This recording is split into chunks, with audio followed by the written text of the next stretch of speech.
সবাইকে আমার চ্যানেলে স্বাগতম। আশা করি সবাই ভালো আছেন। আজকের ভিডিওর টপিক হচ্ছে শত্রুতা লাগাবার নকশা, অর্থাৎ যে কারোর মধ্যে আপনি শত্রুতা বা খুনাখুনি একটা বিচ্ছেদ সৃষ্টি করে ফেলতে পারবেন এই নকশাটা দ্বারা। প্রথম থেকে শেষ পর্যন্ত ভিডিওটা দেখুন। আমার চ্যানেলটা অবশ্যই সাবস্ক্রাইব করবেন, লাইক কমেন্ট শেয়ার করবেন।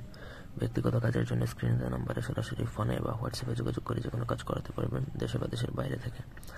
এই নকশাটা শনি বা মঙ্গলবার দিনে আমার অনুমতি নিয়ে 2 টুকরা কাফনের কাপড়ের উপর এই নকশাটা লিখতে হবে এবং উভয়ের নাম লিখতে হবে নিচে, যে দুজনের মধ্যে ঝগড়া লাগাবেন।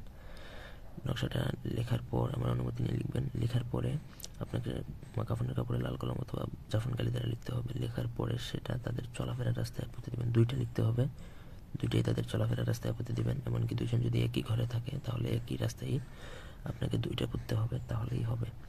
এটা পুঁতার 72 থেকে আপনার 72 ঘন্টা মানে 3 দিন থেকে 7 দিনের মধ্যে তাদের মধ্যে ধীরে ধীরে ঝগড়া লাগে। একটা সময় এটা খুনোখুনি বিচ্ছেদের পর্যায়ে চলে যাবে, একদম গ্যারান্টি। তবে এটা অন্যায়ভাবে স্বামী স্ত্রীর উপর প্রয়োগ করবেন না যদি আপনি অপারগ না হন। তো এই ছিল আজকের ভিডিও। ধন্যবাদ সবাইকে।